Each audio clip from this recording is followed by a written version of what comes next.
All right, let's talk about something that's basically the digital equivalent of leaving your front door not just unlocked, but wide open. We're diving into authentication failures. It's one of the absolute most common ways that attackers get a foothold inside a system. So let's break down why this is so incredibly important. I mean, really think about that for a second. You could have the world's most amazing high-tech security system inside your house, right? Lasers, pressure plates, the whole deal. But if an attacker can just stroll right through the front door pretending to be you, well, none of that other stuff matters one bit. And that is exactly what an authentication failure is. So, what are we actually talking about here? When we say authentication failures, we're talking about the key to the entire kingdom.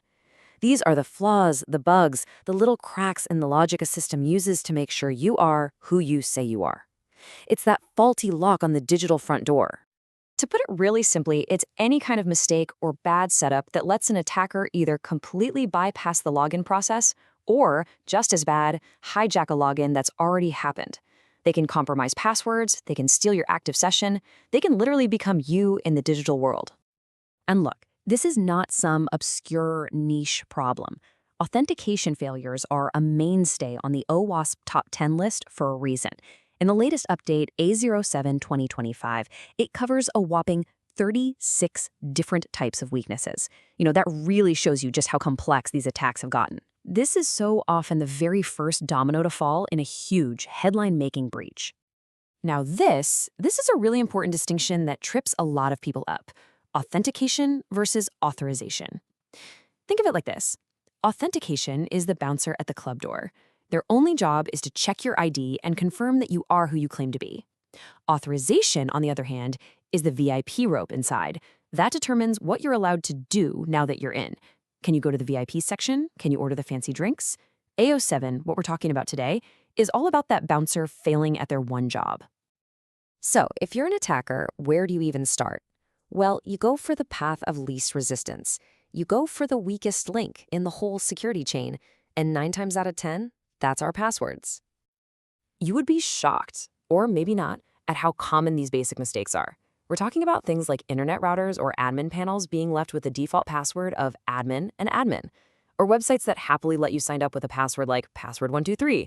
And my personal favorite, developers actually hard-coding secret API keys or passwords right there in the source code. It's basically writing down the key and leaving it under the doormat for everyone to find.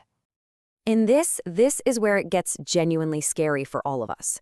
A massive study found that 81% of people reuse the same password across multiple websites. Just let that sink in. That means if some random forum you signed up for 10 years ago gets breached, an attacker can take that password and try it on your email, your bank, your social media, everything. It's a cascading disaster just waiting to happen. And that very human behavior of reusing passwords, it directly fuels a type of attack called credential stuffing. Attackers get their hands on these huge lists of usernames and passwords from a data breach, and then they use automated bots to just stuff those credentials into the login forms of thousands of other websites, hoping for a match. Okay, so you see this number, 2%, and you might think, well, that's not so bad, right? But let's put it into perspective. An attacker grabs a list of, say, 10 million leaked credentials. They point their bots at your application, which doesn't have any kind of limit on login attempts. A 2% success rate means they have just instantly taken over 200,000 user accounts. It's purely a numbers game, and our bad password habits give the attackers a massive head start. But here's the thing, getting your password isn't even the only way in. Even if you have a great, unique password, a clever attacker might not need it. They can just hijack your active login session instead. Let's see how that works. So, your session is kind of like a temporary digital passport. Once you log in, the server gives your browser this little token that says, hey, I know this person, they're legit. As long as you have that token, you don't have to log in again. But if an attacker can steal that token, they can just show it to the server and walk right into your account. No password needed, no multi-factor auth prompt, nothing. And unfortunately, there are so many ways developers can make this easy for attackers. They might accidentally stick the session ID right in the URL where anyone can see it. Or maybe when you click log out, the system doesn't actually invalidate your session token. So you think you're logged out of a public computer, but the next person who sits down can just hit the back button and be right back in your account. But probably the sneakiest mistake is reusing the same session ID before and after user logs in. That sets up a really clever attack. And that attack is called session fixation. Here's the playbook. First, the attacker visits the website and gets a valid session ID from it. Then, they trick you, maybe through a phishing email, into clicking a link that contains their session ID. You click it, you see the normal login page, you enter your username and password. The server sees you've authenticated, but it ties your successful login to the session ID the attacker gave you. Now the attacker can just use their original session token and ride your login right into your account. So clever and so dangerous. Okay, enough of the doom and gloom. We've seen all the ways things can go wrong. Let's switch gears and talk about solutions. How do we actually build a digital fortress that can stand up to all of this? This number right here comes straight from Microsoft, and it's just staggering. They found that implementing multi-factor authentication, MFA, would have blocked 99.9% of the automated account takeover attacks they saw. The takeaway is crystal clear. MFA is not a nice-to-have anymore. It's absolutely essential. But listen, not all MFA is created equal. There's a definite hierarchy. At the very top, the gold standard, you have phishing-resistant methods like passkeys and hardware security keys. Those are fantastic. A step down, you've got authenticator apps, which are still pretty good and definitely acceptable. But then you get down to SMS text message codes, which are actually pretty weak because they're vulnerable to SIM swapping. And at the bottom, those classic security questions. Yeah, NIST, the National Institute of Standards and Technology, basically says, don't use them.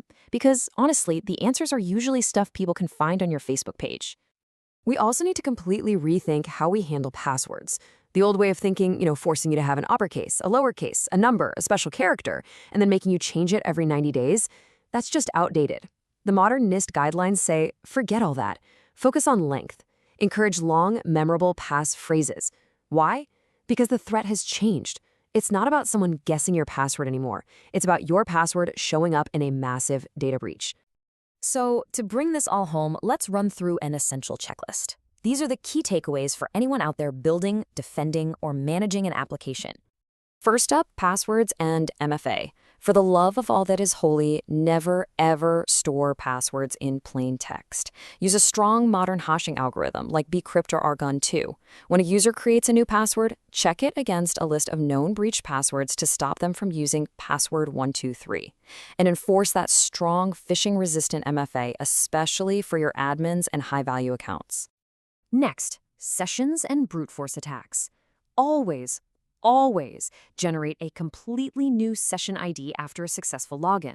That kills session fixation attacks dead. Make sure your logout button and session timeouts actually work and invalidate the token. Put strict rate limiting on your logging page to slow down those automated bots. And please, use generic error messages like invalid credentials, not user not found, which just helps attackers figure out valid usernames. And this quote, this really makes you stop and think, doesn't it? We've poured so much energy into trying to make the password better, stronger, more complex, but maybe the real answer is just to get rid of it entirely. And that's really the final thought I want to leave you with. We're seeing this huge rise in technologies like passkeys, which use the secure hardware already in your phone or laptop. They're faster, way easier for users, and they are completely immune to phishing. So are we actually, finally, witnessing the beginning of the end for the humble password?